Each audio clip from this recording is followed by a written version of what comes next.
할렐루야. 이른 새벽 함께 예배하시는 모든 성도님들을 환영하고 축복합니다.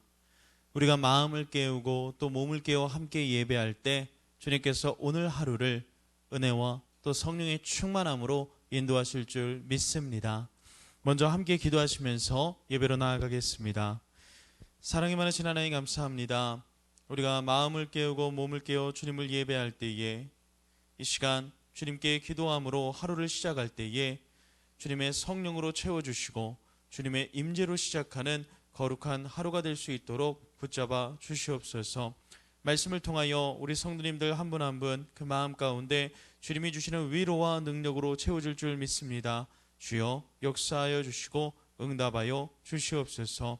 사랑이 많으신 예수님의 이름으로 간절히 기도드립니다. 아멘. 오늘 우리가 함께 나눌 말씀은 사도행전 13장 13절로 41절까지의 말씀입니다. 사도행전 13장 13절로 41절까지의 말씀을 나눌 텐데 시간상 부득이 저희가 13장 13절로 23절까지의 말씀만 먼저 봉독하도록 하겠습니다. 함께 말씀을 읽겠습니다. 바울과 및 동행하는 사람들이 바보에서 배 타고 밤빌리아에 있는 버가에 이르니 요한은 그들에게서 떠나 예루살렘으로 돌아가고 그들은 버가에서 더 나아가 비시디아 안디옥에 이르러 안식일에 회당에 들어가 앉으니라. 율법과 선지자의 글을 읽은 후에 회당장들이 사람을 보내어 물어 이르되 형제들아 만일 백성을 권할 말이 있거든 말하라 하니 바울이 일어나 손짓하며 말하되 이스라엘 사람들과 및 하나님을 경외하는 사람들아 들으라. 이 이스라엘 백성의 하나님이 우리 조상들을 택하시고 애굽 땅에서 나그네 된 그 백성을 높여 큰 권능으로 인도하여 내사 광야에서 약 40년간 그들의 소행을 참으시고 가나안 땅 7족속을 멸하사 그 땅을 기업으로 주시기까지 약 450년간이라. 그 후에 선지자 사무엘 때까지 사사를 주셨더니 그 후에 그들이 왕을 구하거늘 하나님이 베냐민 지파 사람 기스의 아들 사울을 40년간 주셨다가 패하시고 다윗을 왕으로 세우시고 증언하여 이르시되 내가 이새의 아들 다윗을 만나니 내 마음에 맞는 사람이라 내 뜻을 다 이루리라 하시니라 하시더니 아멘. 사도행전 13장 13절로 41절을 크게 두 부분으로 나누어 볼 수 있습니다. 먼저는 13절과 14절의 말씀이고 두 번째로는 15절로 41절까지의 말씀입니다. 먼저 13절과 14절은 바울의 1차 전도 여행의 배경을 설명해 주고 있지요. 13절을 읽어드리겠습니다. 바울과 및 동행하는 사람들이 바보에서 배 타고 밤빌리아에 있는 버가에 이르니 요한은 그들에게서 떠나 예루살렘으로 돌아가고. 아멘.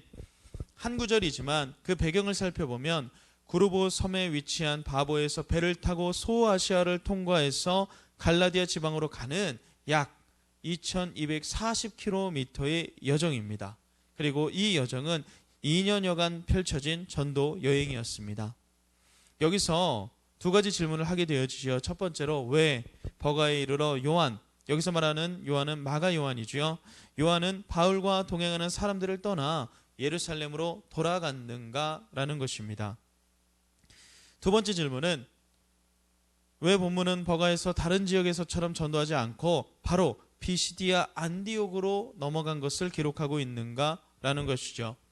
바울 일행은 버가에 도착하자마자 해안 도시의 독특한 기후로 인해서 바울의 몸이 이상이 생겼음을 알게 됩니다. 이로 인해 비시디아 안디옥으로 가기로 결정했지만 이를 위해서는 험난한 산맥을 넘어야 했습니다. 어린 마가 요한이 보기에 바보에서 버가까지 어렵게 배를 타고 바다를 건너와서 병에 걸린 이 바울을 목격하게 된 겁니다. 그리고 바울과 그 일행들은 거친 산맥을 넘어 비시디아 안디옥으로 가기로 결정을 한 것이죠. 마가 요한에게 그 산맥은 단순히 험난한 산행만을 의미하지 않았을 것입니다.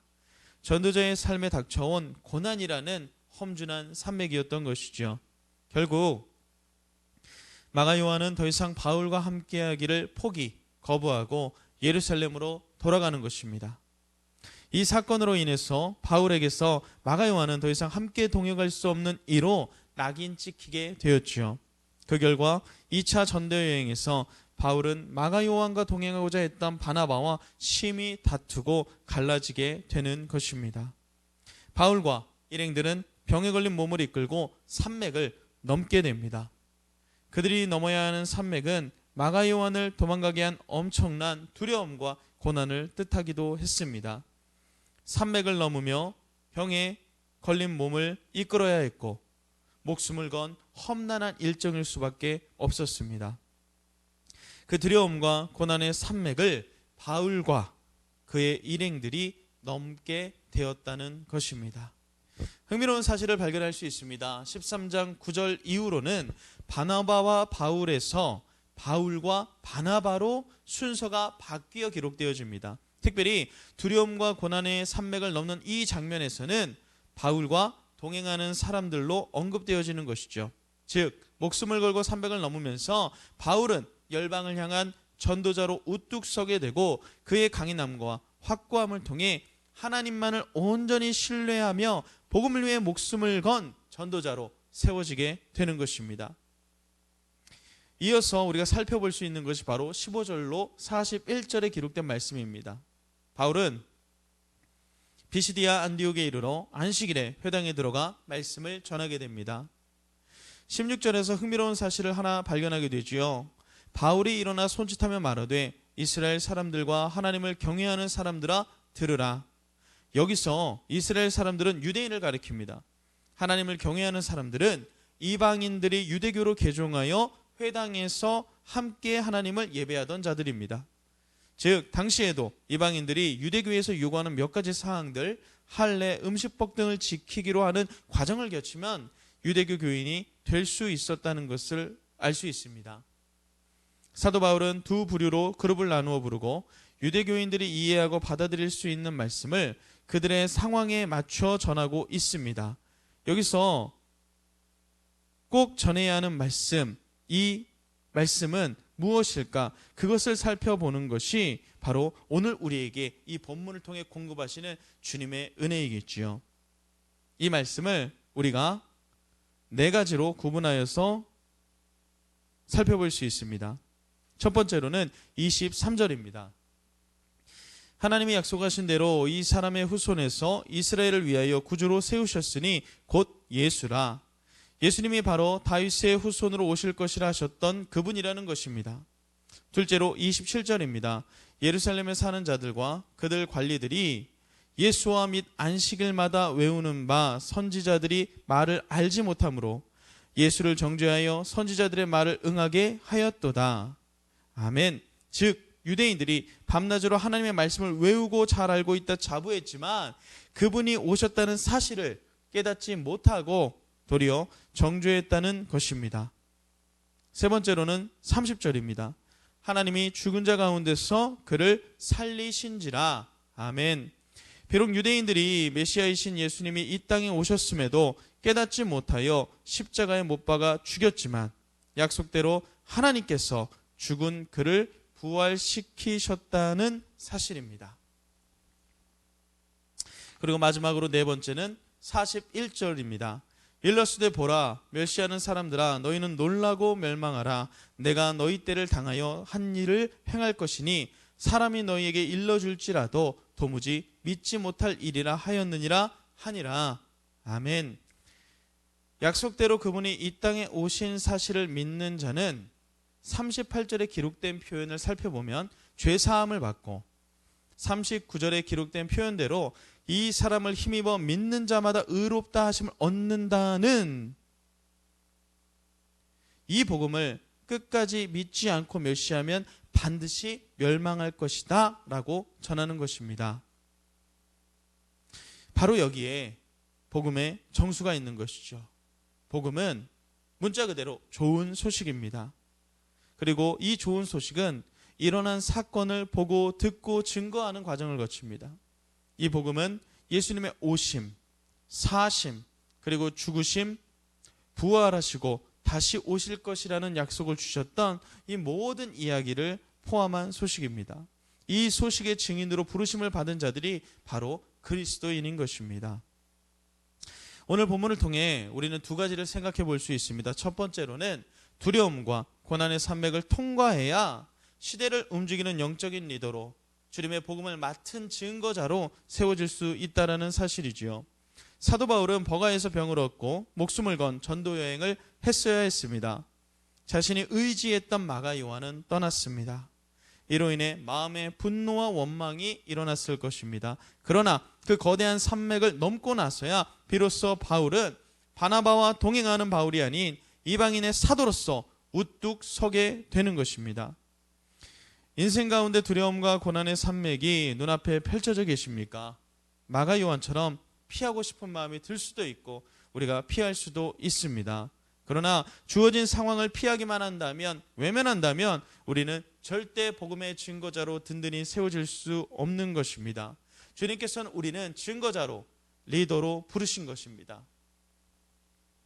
두려움과 고난을 통해 복음의 영광을 드러나게 할 일꾼으로 세우실 그 하나님을 신뢰할 때 우리는 우리 눈앞에 닥친 그 고난의 산맥을 넘을 뿐만 아니라 돌파할 수 있는 것이지요.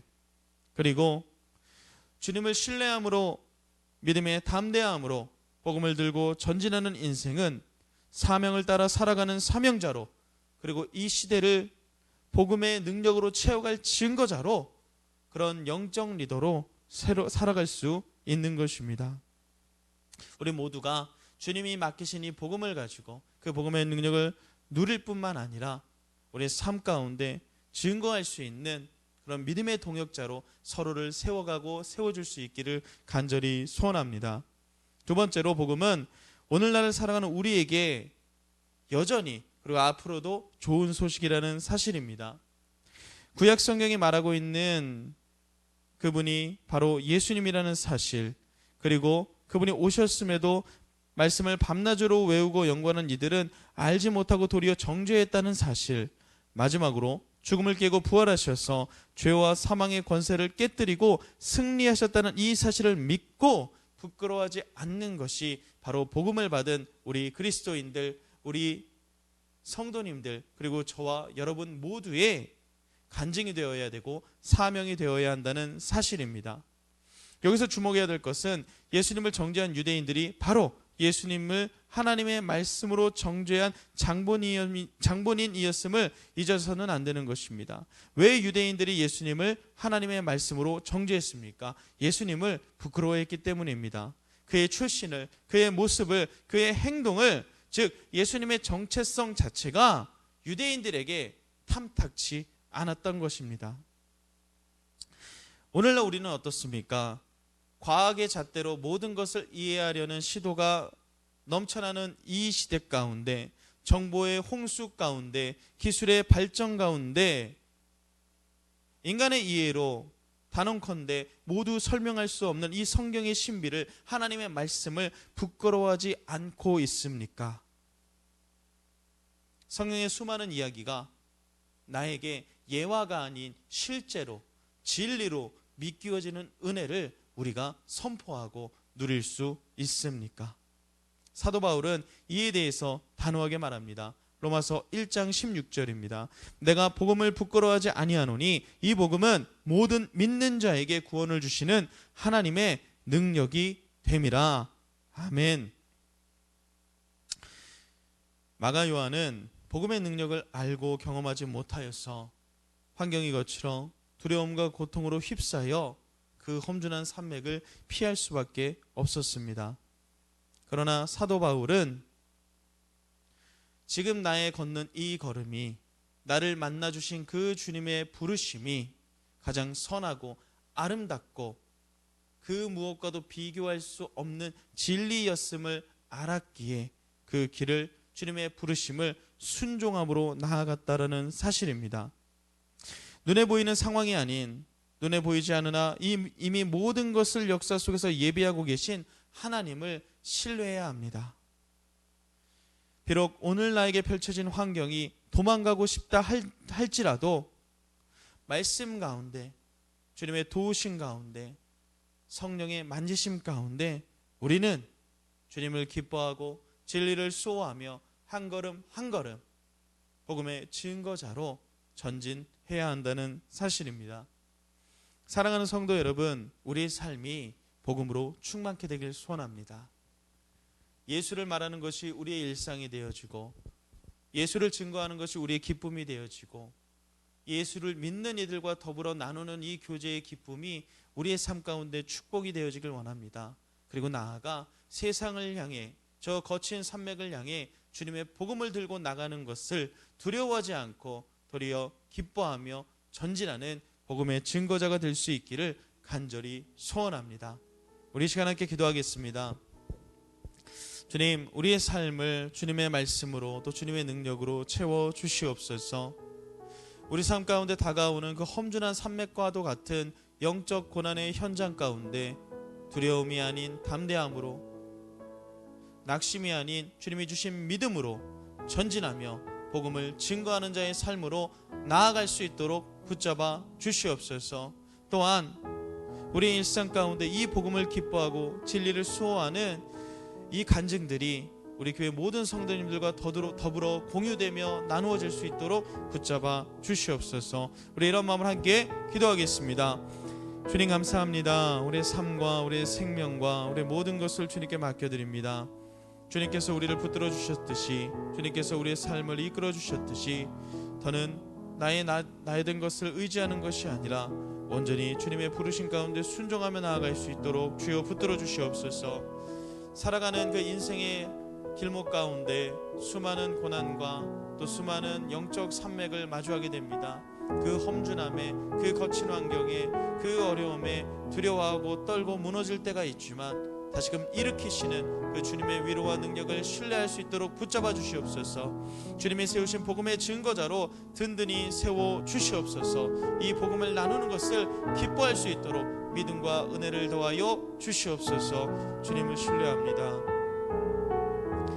우리 이 시간 이어서 기도하실 때는 개인과 가정 또 교회와 나라를 위해서 주신 기도의 제목 가지고 자유롭게 기도하시다가 일상으로 돌아가시면 되겠습니다. 우리 함께 기도하겠습니다.